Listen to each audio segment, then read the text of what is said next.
My name is Henry, and I never expected a casual house party to change my life so completely. I'm a 24-year-old graphic designer, and I've been out to my friends and family since college. While most of them have been supportive, I've always kept a certain emotional distance, especially when it came to my closest friend, Liam. Liam and I met 2 years ago through a mutual friend at a local art gallery. He was there supporting his then girlfriend's exhibition, and we bonded over our shared love of contemporary art and indie music. Despite being straight, Liam never showed any discomfort about my sexuality, which made our friendship easy and natural. The night that changed everything was at Eric's housewarming party. He had just moved into a new apartment and invited our close circle of friends to celebrate. I arrived early to help set up, watching as he arranged drinks and snacks with the same ridiculous attention he brought to everything. You don't have to make everything perfect, I teased, adjusting a bowl of chips that he'd been fussing with for 5 minutes. Says the guy who redesigned his business cards 12 times. He shot back, grinning. His smile had always been infectious, reaching all the way to his bright blue eyes. As guests started arriving, the apartment filled with the familiar buzz of conversation and music. Liam had excellent taste in both food and drinks, and before long everyone was enjoying themselves. I nursed my gin and tonic, watching as Liam moved effortlessly between groups, making sure everyone was comfortable. It was around midnight when things started winding down. Most people had left, leaving just a core group of 5 or 6 of us. Liam had mentioned earlier that anyone who wanted to crash at his place was welcome, given how much we'd all been drinking as the night went on. Our small group migrated to Eric's comfort, a living room. The alcohol had left me feeling warm and slightly uninhibited, but not out of control. Eric sat next to me on the couch, our shoulders touching casually as we listened to Tom and Rachel debate about some new Netflix series. I was acutely aware of Eric's presence, the subtle scent of his cologne, the way his leg occasionally brushed against mine when he laughed. He'd broken up with his girlfriend Sarah 2 months ago, and I'd noticed he'd been more tactile with me since then, though I tried not to read too much into it. Another drink? Liam asked, nudging my empty glass. Probably shouldn't, I replied, but he was already heading to the kitchen. He returned with 2 glasses of whiskey, handing me one with a conspiratorial wink. It's the good stuff, can't let it go to waste. As we sipped our drinks, the others gradually started making their exits or finding places to sleep. Rachel and Tom took the guest room, while Mike crashed on the recliner. Soon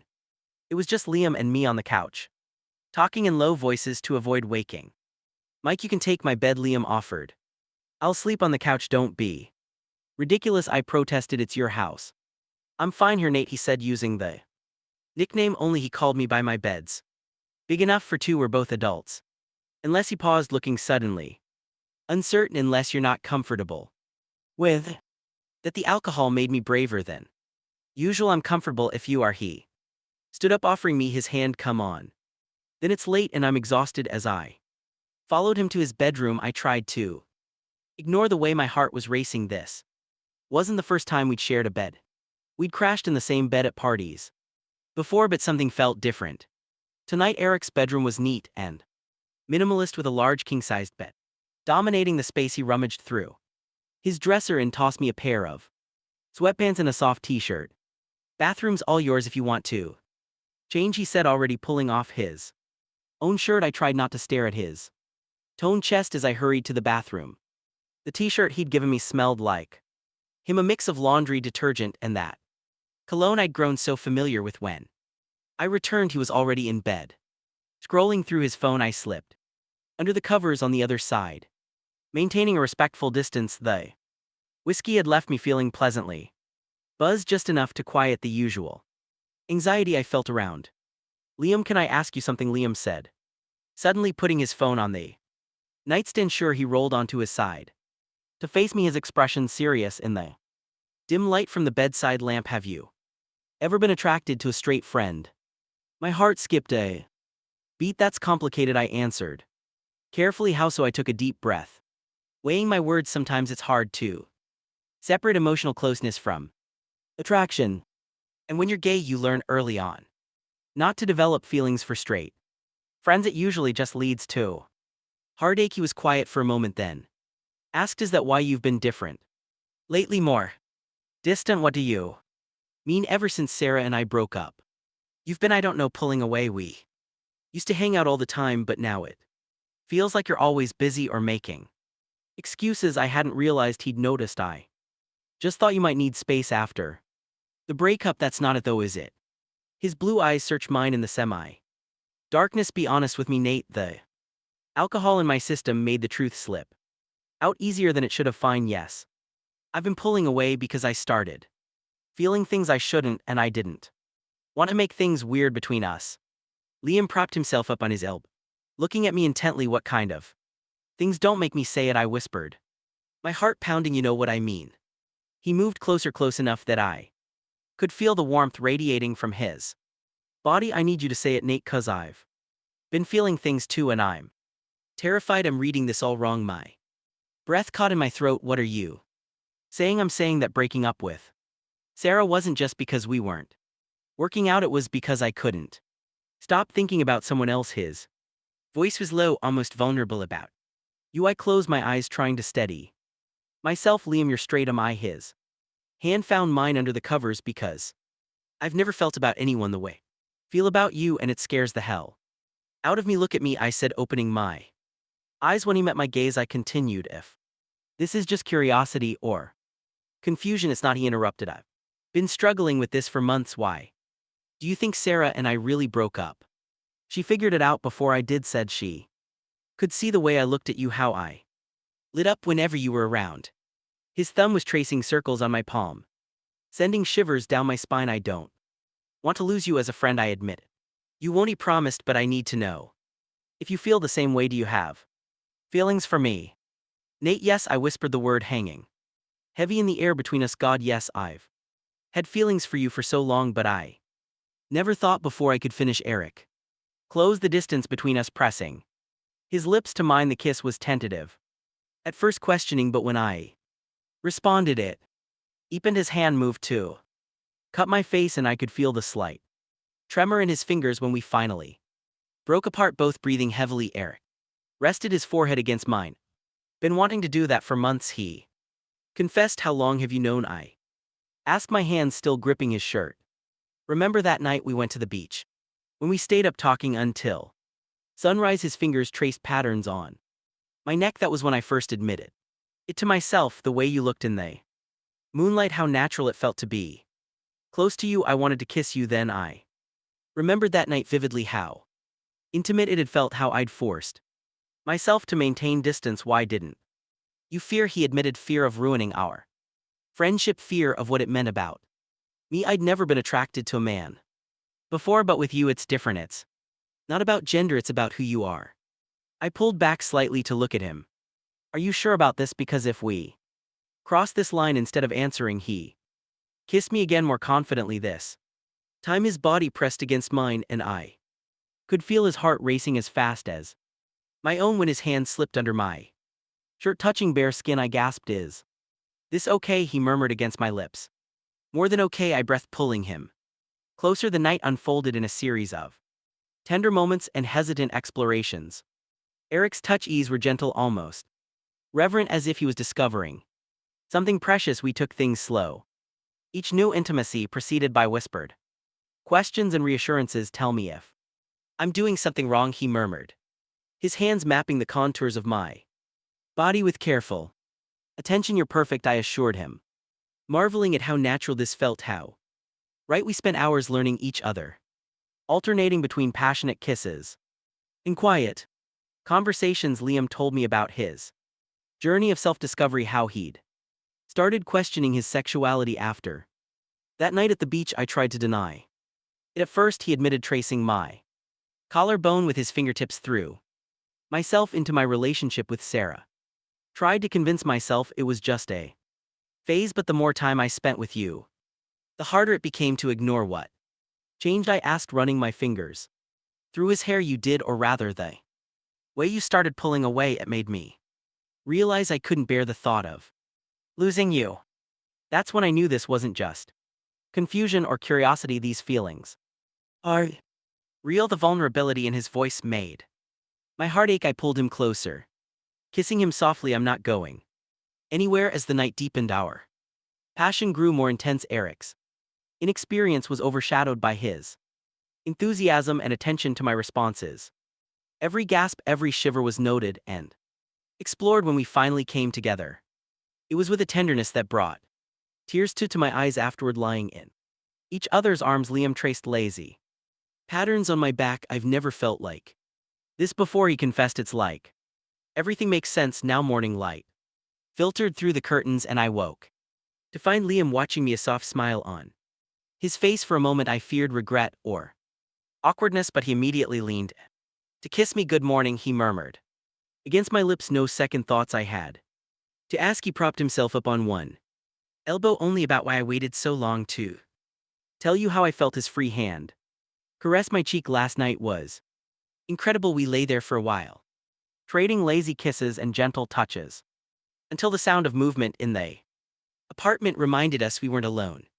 Liam tensed slightly. We should probably talk about this, I said, understanding his concern about who we tell. And when he nodded, looking thoughtful, I'm not ashamed of this of us, but I need time to figure out how to tell people, my family especially. We can take it slow, I assured him. There's no rush. A knock on the door made us both jump. Liam, it was Tom's voice. We're heading out for breakfast. You guys want to join? Liam looked at me questioningly.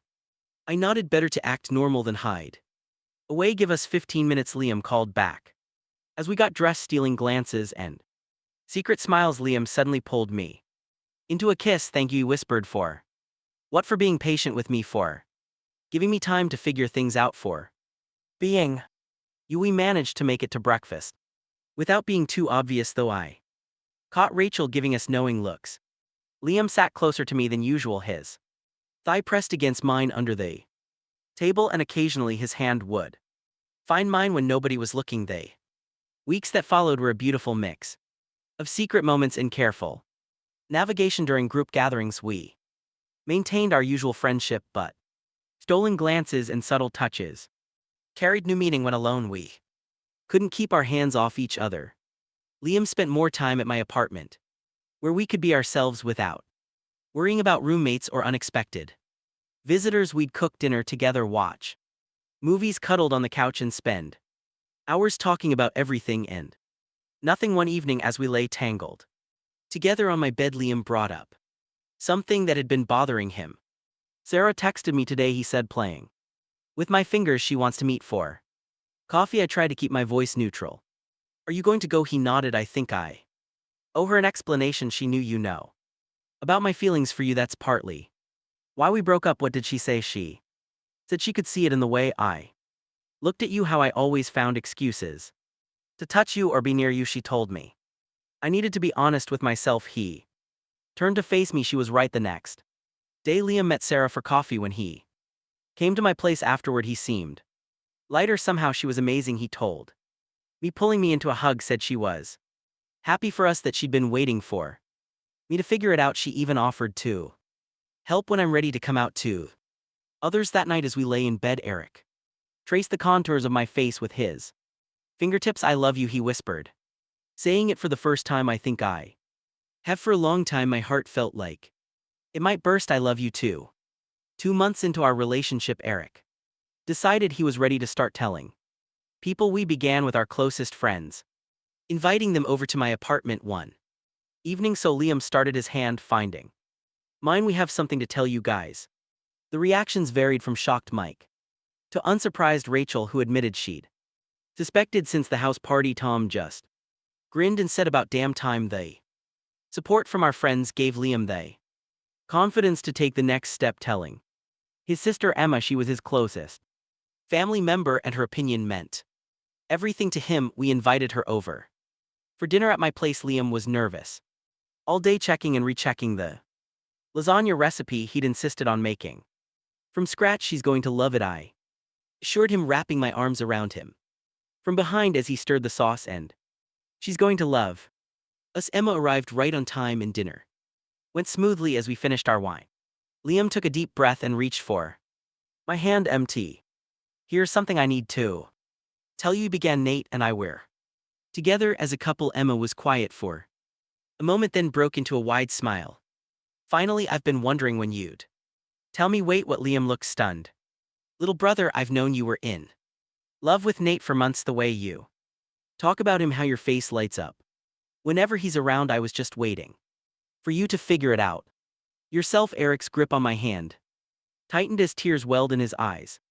Emma got up and hugged us both. I'm so happy for you, she said, both of you, and I'll be right here when you're ready to tell Mom and Dad. The next major step came 3 months later during the holiday season. Eric's parents had invited him home for Christmas, and after much discussion we decided it was time to tell them. Come with me, Liam insisted. I want them to meet you as my boyfriend, not just my friend. The drive to his parents' house was tense. I could feel Eric's anxiety radiating off him as he gripped the steering wheel. Occasionally I'd reach over and squeeze his hand, offering silent support. His parents greeted us warmly. They'd met me before at various gatherings, always as Eric's friend. Emma was already there, and her supportive presence helped calm our nerves. After dinner, as we sat in the living room with cups of coffee, Liam cleared his throat.